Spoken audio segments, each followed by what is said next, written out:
E allora eccoci rientrati in studio, ultima parte della nostra trasmissione, in questa puntata di TV7 Match, ultima parte che dedichiamo all'Europa, un'Europa, come dice il titolo, matrigna, prende per non dare nulla. Parleremo di contributi europei, dei rapporti tra i paesi, quindi parleremo del gruppo di Visegrád, ma parleremo anche ovviamente della questione migranti, ma insomma cercheremo poi di capire un pochino come funziona. Presento gli ospiti. Presentiamo gli ospiti, buonasera a Renato Marcona. Buonasera Marcona. Buonasera a voi. Esponente di Liberi Uguali, articolo 1 anche, è vero? È corretto? Esatto. Buonasera all'avvocato Emanuele Compagno. Buonasera a voi. Avvocato, esponente di Forza Italia, grazie di essere qua nei nostri studi. Buonasera a Francesco Scopelliti. Buonasera Scopelliti, lei è esponente di Italia Viva. Esatto. L'ultima volta che era stato ospite qua era un esponente di Partito Democratico, oggi quindi ha seguito, diciamo, ha seguito Renzi. Buonasera ad Alex Cioni. Buonasera. Buonasera, esponente della Lega, del Vicentino. No? No. Sono stato eletto in una lista civica, in area di lista, ma io sono diciamo in area Fratelli d'Italia. Ah, ecco, vede. A proposito di cambiamenti, no? E di movimenti. Sono sempre stato io, però no, non c'è. Perfetto, allora invito la regia a cambiare quindi la dicitura. Buonasera all'avvocato Alessandra Chiantoni. Buonasera e grazie per essere qua, esponente di Più Europa, è stata candidata alle europee proprio, no? Per quanto riguarda le ultime elezioni. Allora io dicevo Europa matrigna, prende ma non dà nulla. È un rapporto difficile quello con l'Europa, è un'Europa che è unita, che però cammina un po' in ordine sparso. Ma siamo ai primordi di un'Europa unita, quindi c'è molta strada da fare, ma soprattutto credo che l'Europa non ha nessun collegamento con gli europei. Quello che si fa a Bruxelles è una cosa, raramente riusciamo a venire a conoscenza dei fatti e dei misfatti, quindi abbiamo poca, parlo di cittadini ovviamente, i deputati europei presumo che sappiano tutto, ma talvolta credo che sfugga qualcosa anche a loro. L'importante è che i cittadini europei sappiano quello che fa il governo europeo. Allora, se poco già sappiamo di quello che fa il governo italiano, io credo che del governo europeo non ne sappiamo nulla. Tutti gli equilibri che si sono formati, si sono stati gestiti dalle varie forze politiche, non abbiamo una perfetta conoscenza ed è uno dei motivi per cui stasera parliamo. Ci sono varie cose, i contributi europei, chi li paga, chi li prende, chi ne prende di più, chi ne prende di meno, chi paga per i contributi degli altri e chi riceve i contributi e si lagna e magari vuole rompere l'Europa che c'è. È tutto un caos che sta venendo fuori, che è giusto che emerga, perché allora ciascuno deve dire la propria posizione, chiarire quello che sarebbe il bene comune di tutti gli europei, allo scopo di non mettere uno contro l'altro, perché l'Europa è stata costruita proprio perché non succeda questo. Andiamo a vedere però cosa sta succedendo. Vogliamo partire con una slide? Allora sì, possiamo partire prima di far intervenire i nostri ospiti. Iniziamo a vedere allora la prima grafica che abbiamo preparato per capire un po' come funziona, l'abbiamo semplificata ovviamente, ma come si finanzia l'Unione Europea. Allora ogni Stato versa un contributo che è basato sul reddito nazionale lordo, che è pari al 74% di quello che lo Stato dovrebbe contribuire, diciamo, tra virgolette. Reddito nazionale lordo significa che è il prodotto interno lordo sommato o detratto di quelle che sono, diciamo, le parti di reddito che provengono o da cittadini stranieri che sono nello Stato o da cittadini italiani che sono all'estero. Insomma, no, è un calcolo un po' complesso chiaramente, però diciamo, giusto per dare un'idea su come viene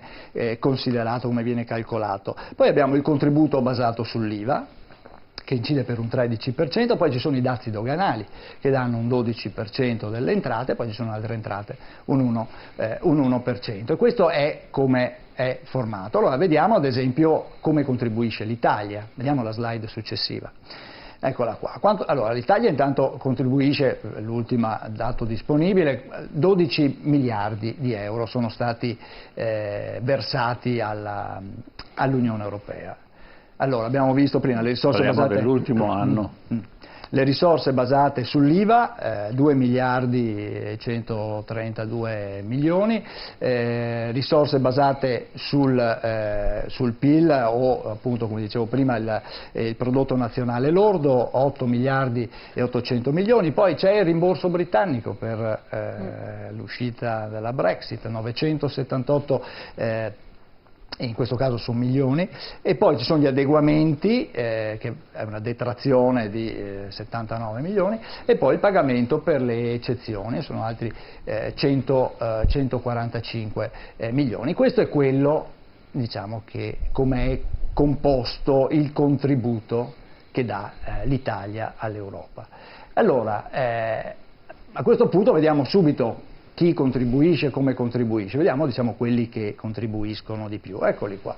Allora l'Italia, abbiamo detto, 12 miliardi, ne ha ricevuti indietro, perché ovviamente l'Europa restituisce una parte dei fondi, ne ha ricevuti 9 miliardi e 795 milioni. Quindi abbiamo versato 2 miliardi e 200 milioni in più rispetto a quelli che ci sono stati dati. La Germania contribuisce di più, 19 miliardi di euro, ne ha ricevuti 10, quindi ne ha 8 di differenza sostanzialmente. La Francia, anche la Francia versa di più, 16 miliardi li ha versati, 13 miliardi e 500 milioni li ha ricevuti indietro, e qui siamo a 2 miliardi e 728 milioni. Il Regno Unito, che anche se è in fase di uscita ormai, ha versato 10 miliardi e 500 milioni, ne ha ricevuti 6, e quindi anche qui c'è una differenza in negativo, quindi sono contribuenti che versano più di quello che ricevono. Ovviamente diciamo che questi sono quelli che versano di più, sono i paesi, diciamo, che sostengono in larga parte, no? È corretto? Ovviamente i dati io non li conosco in maniera così precisa, quindi voglio pensare che quelli indicati nella tabella siano corretti. Certo è che in quella tabella sono indicati i paesi, diciamo, fondatori dell'Unione Europea, e ha anche un significato, soprattutto mettendolo in collegamento con la slide antecedente, dove avete giustamente spiegato come vengono calcolati i quantitativi, no? Appunto di quanto si versa in base a cosa, con quanti contributi. Certo, non è una meraviglia che di fatto l'Italia contribuisca, certo, con un importo non indifferente, ma inferiore rispetto alla Germania, perché noi abbiamo un problema dell'IVA, abbiamo un problema poi del reddito nazionale, quindi che è una situazione, diciamo, interna diversa rispetto ovviamente alla Germania, quindi è chiaro che dà di più. Sì, io vorrei scendere un po' sul dettaglio e spiegare ai nostri telespettatori che la maggior parte pensa che i contributi europei siano una donazione dell'Europa all'Italia, alla Francia, agli altri. È la somma delle tasse che ciascun Stato, come abbiamo visto, in proporzione alle sue capacità finanziarie, versa all'Europa e vengono restituiti.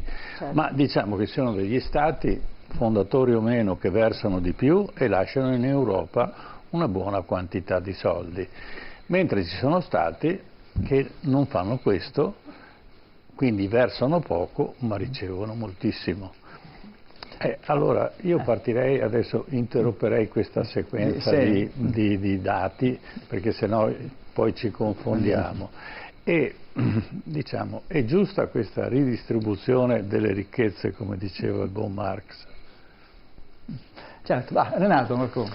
Io ritengo che sia giusta questa redistribuzione delle ricchezze, nel senso che vi è un principio, come dire, solidaristico che emerge dai primi dati che abbiamo visto, ma al di là della solidarietà intesa come buonismo, che non è questo che io intendo che questo sia un metodo per favorire lo sviluppo dei paesi meno avanzati, perché non è solo o tanto la questione di paesi fondatori o non paesi fondatori. Il Regno Unito non era all'interno dei primi 6 paesi fondatori dell'Unione Europea, ma non è questa la discussione, secondo me. Questi sono paesi senz'altro più ricchi rispetto, immagino, a quei paesi provenienti dall'est europeo fino a 30 anni fa sotto la cappa dell'Unione Sovietica, che scontano il fatto di essere in ritardo in termini di sviluppo economico. E per quella che è la mia visione è interesse anche dei paesi ricchi che i paesi meno ricchi un po' alla volta abbiano la possibilità di progredire. Questo è il significato di questa redistribuzione, per quella che è la mia lettura di questi dati, che anch'io vedo per la prima volta questa sera, devo essere onesto, insomma. Beh, sono i dati comunque, si trovano sia sul sito della comunità, sono tutti quanti a disposizione paese per paese. C'è una... Alex Cioni, allora, qui noi abbiamo anche messo l'Europa di Visegrad, prendo i soldi altrui e mi lamento. È un po' l'atteggiamento... Abbiamo anticipato una delle problematiche che andremo a affrontare dopo, cioè abbiamo dei paesi che ricevono molto più rispetto a quello che danno, ma questo per il principio che si diceva poc'anzi, bisogna aiutare quelli che sono un po' più indietro, è un po' il nostro discorso con il meridione, diamo un po' di più al meridione perché così si rifocilla, riesce a recuperare il gap tecnologico tra nord e sud, ma mi pare che in questi ultimi 70 anni non è successo niente, quindi quello che spediamo al sud c'è qualcuno che se lo mangia prima che arrivi, o quando arriva là se lo mangia prima che sia investito. Io ho visto delle opere pubbliche in alcune zone della Sicilia che fanno tremare i polsi, no? Cioè paesi ricostruiti e abbandonati, opere pubbliche fantastiche, non utilizzate perché si sapeva già in partenza che non sarebbero state utilizzate, fatte in quel posto, in quella maniera. Ma le più belle sono quelle che non ci sono? Sì. Tipo per esempio l'elettrificazione quelle sono della che linea ferroviaria io sullo Ionio, oppure il binario unico fra Messina e Palermo, queste non le ha viste?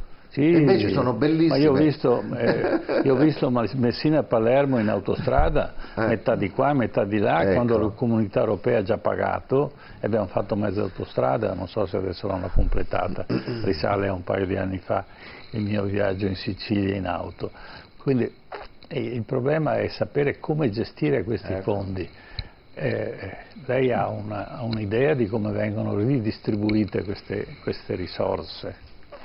Beh, io sono convinto che i paesi dell'est, che sono quelli che effettivamente ricevono di più e poi in qualche maniera versano meno, l'obiettivo sia stato proprio quello quando fu fondata l'Unione Europea e quando poi questi paesi dell'est europeo entrarono nell'Europa.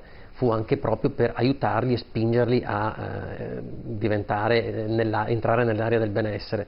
Quindi non mi meraviglierei se paesi più ricchi versano di più e ricevono meno, c'è qualcuno che li deve versare affinché qualcuno li possa ricevere, quindi su questo penso che sia assolutamente normale. Il problema è proprio come vengono spesi. Nel nostro caso, l'esempio che faceva lei, spesso e volentieri noi non siamo in grado di gestirli i fondi europei, ci arrivano ma non riusciamo o a impiegarli in progetti reali oppure tornano indietro magari, quindi magari li perdiamo, anche molti comuni non sono in grado di accedere a certi bandi europei e quindi i soldi che sono a disposizione dell'Italia vengono poi restituiti, questo anche nelle grandi opere pubbliche nazionali a volte tornano indietro e quindi non li riusciamo a sfruttare. Credo che il vero tema sia anche questo, cioè capire di questi soldi che ci arrivano e che ci tornano indietro, noi come li sappiamo usare, come li sappiamo sfruttare anche sugli impianti tecnologici per esempio. Prima che tornino i soldi indietro, bisogna avere una esperienza di come chiederli.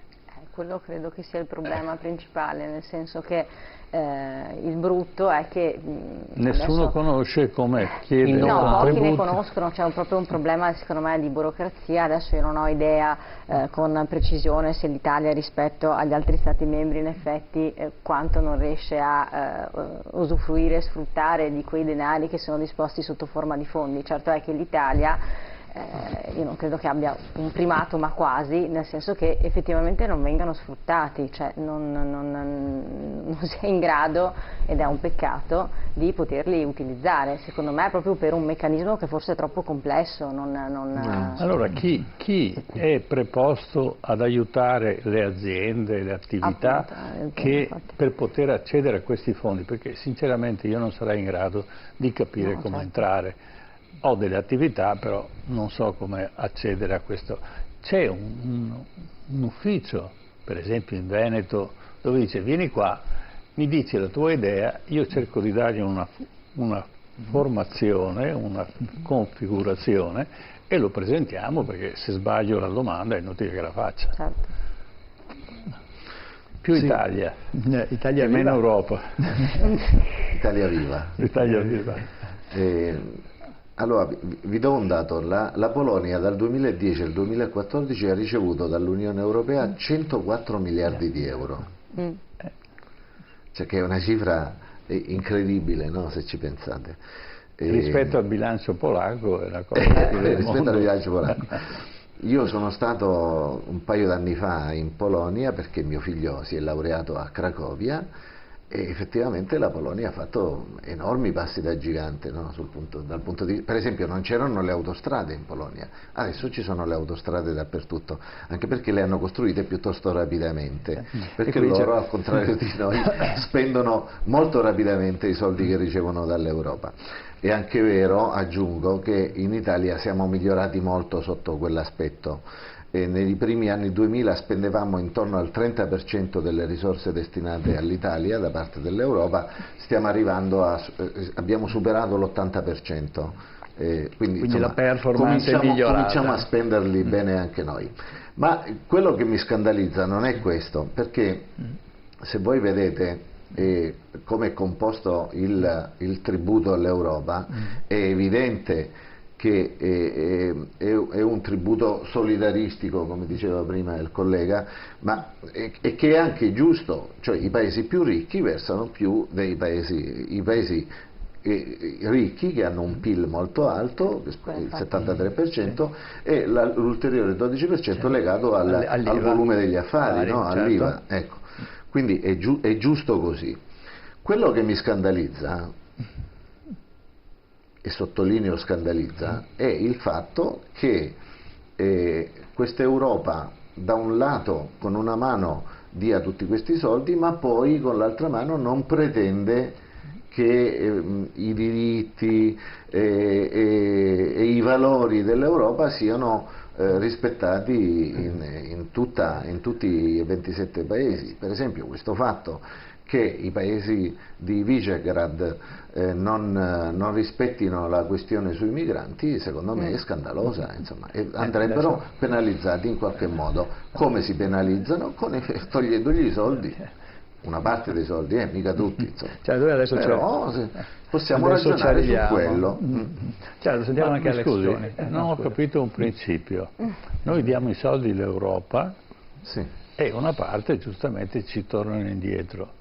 Ma noi non siamo in grado di autogestire quei 9 miliardi con criteri diversi, perché chi va in Europa a chiedere soldi o è preparatissimo in tutti i dettagli, oppure quei soldi non li vedrà mai.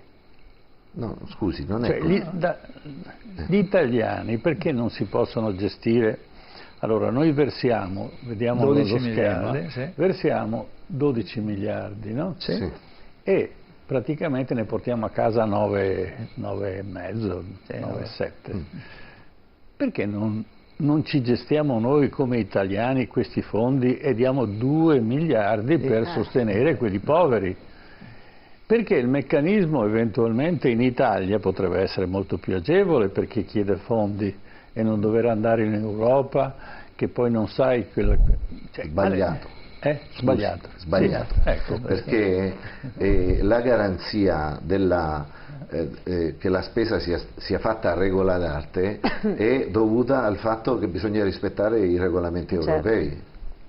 Quindi i regolamenti europei ci garantiscono... Sa come finirebbe? Che qua quei 9 miliardi che non diamo all'Europa ce li mangeremmo, oppure finirebbero in rivoli più o meno oscuri, nascosti, mentre invece se tu li rivuoi indietro devi partecipare a un bando, devi rispettare le regole, li devi spendere per quella cosa specifica. Se non li spendi per quello, i soldi tornano indietro, cioè non è che dici devi fare il ponte sullo stretto, Europa ti do 4 miliardi, ma se non fai il ponte sullo stretto i 4 miliardi ve li riprendo, non è che puoi fare i viadotti o gli acquedotti o la linea del treno, devi fare quello. Sì, ma vede che a me manca una cosa, io sono contrario allo stretto, al ponte sullo stretto, non è una questione razzista, credo che sia una spesa in questo momento che non sia estremamente urgente. Il MOSE allora, invece, per perché esempio, l'Europa può decidere di finanziare la TAV o il TAV e non finanziare le scuole? Ne crollano 3 al giorno, non so se mi spiego, 3 al giorno. Io preferisco salvare i miei nipoti, i miei figli e i figli dei cittadini italiani piuttosto che fare un buco che, se funzionerà, per carità, facciamo lo scongiuro, andiamo al santo, portiamo le candele, succederà tra 15 anni almeno, perché visti i tempi di... Guardi che a me non risulta che crollano 3 scuole al giorno, crollerà l'intonaco di una scuola. Sì, ho capito. Non crolla, perché scusi, sennò, ma se io ho visto... siamo il abbiamo fatto un servizio ieri, mi scusi, per fortuna che è crollato, non c'erano i bambini sotto, perché sennò dove cascava in testa li avrebbe... Quantomeno 2 volte lesi in maniera... 10 anni che ci sono stati dei morti nelle scuole, 2 volte mi pare. Sì, perché la scuola purtroppo, cioè solo la mattina, se fosse la sera o non lo so perché, ma comunque questi sono dati di fatto, cioè non stiamo a discutere sulla statistica, queste sono le statistiche delle scuole italiane fatte da un partito molto onorevole che si chiamava Democrazia Cristiana, e gli appalti venivano fatti come venivano fatti. Ma ripeto, non spetta ai cittadini italiani che tirano fuori i soldi decidere, perché allora noi abbiamo fatto una bellissima trasmissione sul Parco dei Nebrodi, 4 miliardi di euro alla mafia che non ha investito un centesimo nel Parco dei Nebrodi siciliano, ma hanno comprato tanta droga. Avevamo il testimonio qua, che è stato avuto anche degli attentati e che se l'è cavata per fortuna molto bene, e quindi a Malta hanno ucciso una giornalista perché andava a vedere come arrivavano i soldi dell'Europa dove? In Ungheria? In Slovacchia. In Slovacchia hanno fatto fuori un giornalista, la moglie e tutto il resto, perché la mafia italiana sta utilizzando i soldi europei là, come succede in Romania. Cioè va la mafia, sa come si fa a prendere i soldi, prepara una bella cosa e si agevola. Allora abbiamo questa garanzia. Seconda cosa, io vorrei che i politici ci garantissero che gli appalti sono buoni. È finita l'epoca che facevano le scuole con la cartapesta, anzi magari l'avessero fatto perché almeno non spacca la testa ai bambini. E mi auguro che non succeda, però statisticamente il telegiornale l'ha detto. Ecco, quindi c'è questa situazione.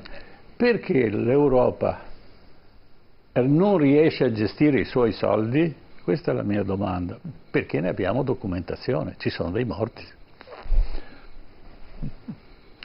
Una bella domanda. L'Europa, ma scusi, c'è una contraddizione in tutto questo ragionamento. L'Europa gestisce benissimo. A me piace se lei solleva la contraddizione. No, l'Europa li gestisce benissimo. Cioè, il problema è quasi banale. Vogliamo una casa comune in Europa? No, lasci stare, non parti da Di Santi. Io dico, metto i soldi lì e vanno dati alle mafie. perché abbiamo No, documentazione. non è così. Una parte di questi vengono dati alla TAV, verranno dati a altre cose. Un Ma mi scusi, progetto che il problema è che noi abbiamo Lo dice lei. Trieste e Bologna che senza l'alta velocità, l'unica alta velocità ce l'abbiamo Milano-Roma, il resto, il Padova, Venezia, Torino, non c'è l'alta velocità. Non ancora. Questo non dipende dall'Europa. Sì, cioè si stanno mescolando i piani. No, dipende dall'Europa, perché se io do una priorità all'alta velocità, chiedo il contributo, do la priorità, faccio un progetto bene e allora evitiamo togliamo dalla strada le auto, togliamo i camion dalla strada e usiamo le ferrovie. Perfetto, allora questa chiave di lettura la condivido adesso. Perché rispetto al ragionamento di prima io credo dobbiamo tenere distinti i due piani. Una cosa è l'eventuale mala gestione o cattiva gestione, e quello è ma il fatto che ci sia una cattiva gestione o una parte di cattiva gestione non possiamo buttare a mare tutto quanto, perché la cattiva gestione io ho la sensazione che ci sia non solo sui contributi europei, ma magari a volte anche sui contributi nazionali e a volte anche sui contributi regionali, per non parlare dei contributi di qualche comune. Abbiamo parlato adesso della sanità padovana. Abbiamo sentito prima la vicenda della sanità veneta, che non è detto che siano nemmeno in Veneto tutte rose e fiori, nonostante il Veneto sicuramente possa vantare parametri migliori rispetto ad altre regioni. Ma l'Europa, io credo che perché dobbiamo dare i soldi all'Europa? Perché i paesi, non noi, perché i paesi devono dare i soldi all'Europa? Perché dobbiamo ragionare come Europa nelle scelte strategiche. Allora l'alta velocità forse, dopo, è giusta o sbagliata, ma l'alta velocità è stata assunta come una delle scelte strategiche dell'Europa. Dopo sta ai vari paesi riuscire a portarla in porto. E cioè se tra Vicenza, Padova e Verona ancora non si è deciso, non possiamo puntare il dito verso Bruxelles, dobbiamo puntare il dito verso Padova, Verona, Vicenza, quindi un po' dipende anche dalla nostra capacità di essere concreti poi nella attuazione delle scelte. E quindi la metropolitana di superficie sarebbe una buona cosa. Io credo proprio di sì. E si è fermata. Ma è colpa nostra. Colpa nostra dobbiamo fare. Colpa di chi?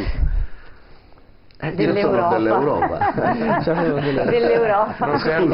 È colpa nostra, Guardi, scusa, paradossalmente, se la metropolitana leggera qui del Veneto fosse stata finanziata espressamente dall'Europa, sarebbe già finita probabilmente, perché la garanzia è proprio quella, il fatto che l'Europa ci dà i soldi se li spendiamo, e se li spendiamo nel progetto che è stato approvato. Quindi altrimenti abbiamo bisogno del tutto, quindi se finanziavano il MOSE a quest'ora funzionerebbe. Anche i tedeschi ce l'hanno il tutor, Sì, tutti quelli che vogliono i soldi dell'Europa i tedeschi, perché con tutti i loro difetti, che ne hanno tantissimi, hanno un'etica che rispettano, e noi siamo un po' diversi.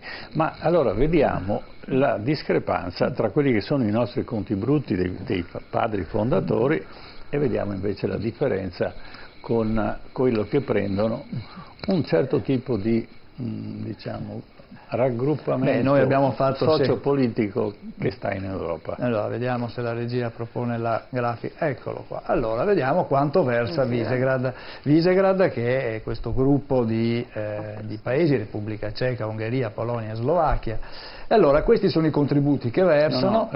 Spiega cos'è Visegrad e quale posizione tengono quelli di Visegrad. Certo, diciamo che sono un gruppo di paesi che l'Ungheria la conosciamo, abbiamo parlato anche della Polonia, l'Ungheria con Orban sappiamo che è un paese, diciamo, che ha un atteggiamento anche nei confronti della stessa Unione Europea abbastanza, come dire, critico, anche critico, certo. Poi?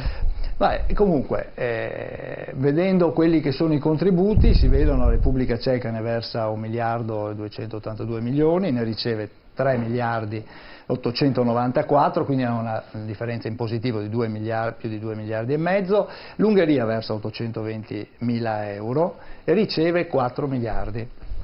più di 4 miliardi, qui la differenza è superiore ai 3 miliardi di euro. La Polonia versa 3 miliardi, quello di cui parlava prima Scopelliti, ne riceve 11, quasi 12 miliardi, quindi con un benefit diciamo di 8.800 miliardi. 800 milioni, chiedo scusa.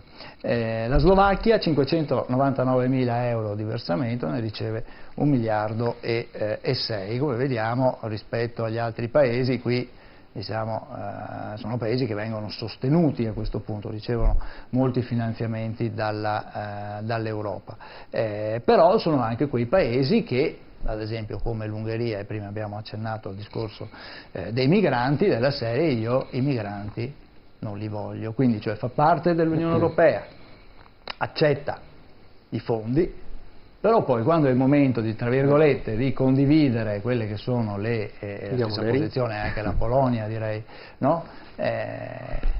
Cosa dice Cioni? Che scuote la testa. Il primo commento che mi viene da dire è che mica sono scemi, probabilmente sono più bravi di noi, no? Perché d'altronde se riescono a portare a casa più soldi di quelli che versano... Sono soldi nostri anche, sono soldi italiani. Sì, certo. Però se vogliamo fare associazione con la questione dell'immigrazione, della distribuzione dei migranti, caniamo di grosso perché non c'entra assolutamente niente. Perché loro fanno bene e hanno ragione di opporsi alla redistribuzione dei migranti all'interno delle loro nazioni e per quanto riguarda all'interno di tutta l'Unione Europea.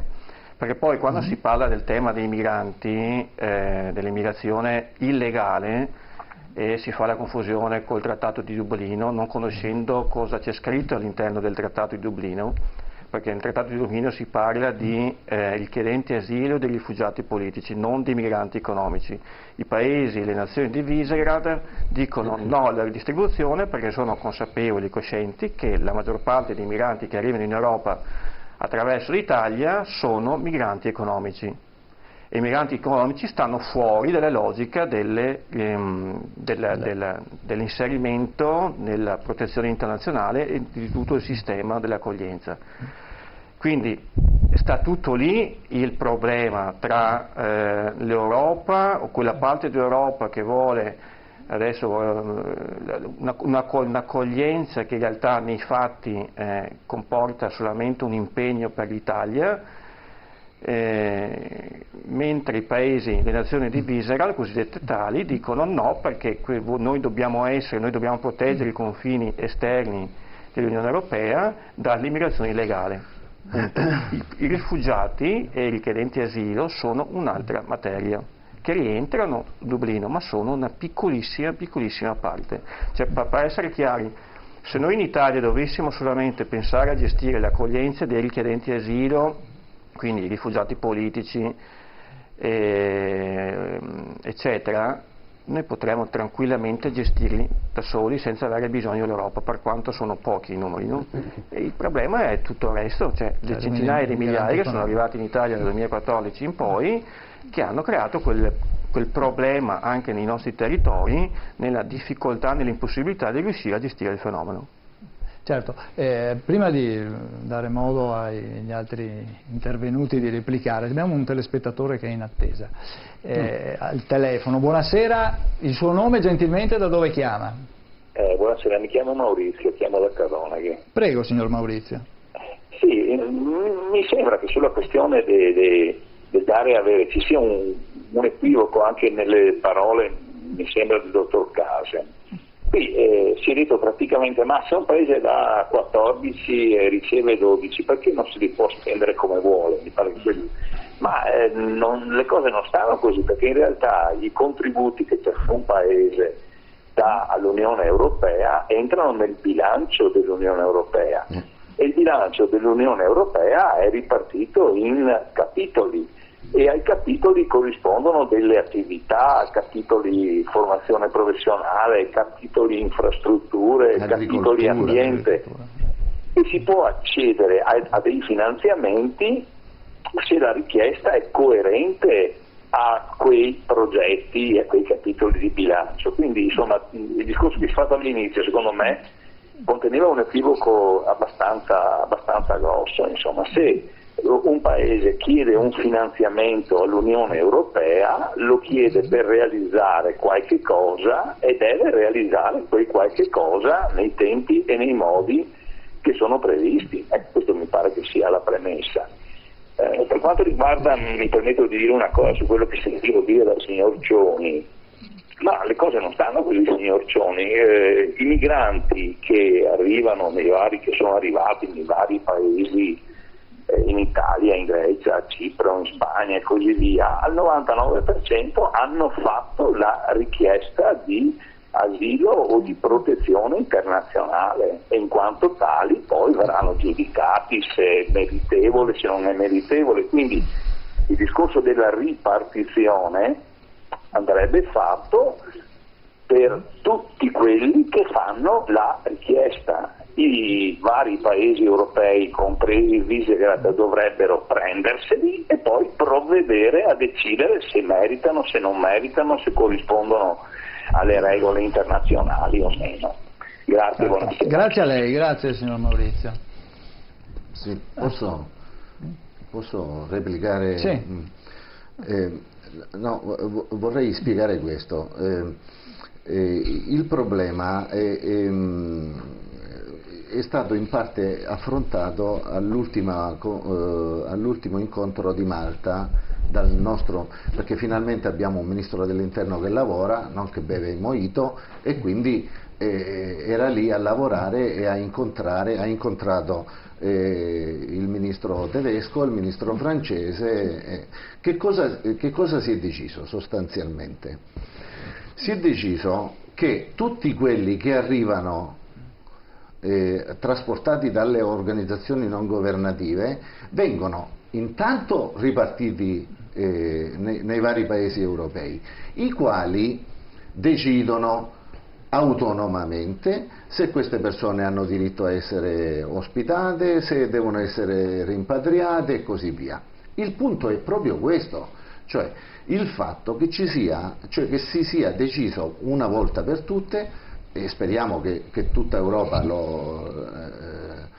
faccia lo stesso, che si sia deciso, dicevo, che ci sia un automatismo, cioè che i migranti vengano ripartiti e poi ogni paese si sbriga nell'onere eventualmente di rimandarli indietro se non ne hanno diritto. Il punto è allora, l'Ungheria lo vuole fare questo o non lo vuole fare? Non lo vuoi fare? E vuol dire che pagherai 200 milioni, visto che lo fa la Germania al posto tuo. Allora, guarda, Orban ha risposto a questo proprio quando è venuto in Italia recentemente, che è stato ospite proprio di Giorgia Meloni e di Fratelli d'Italia. Ascoltiamo che cosa ha detto.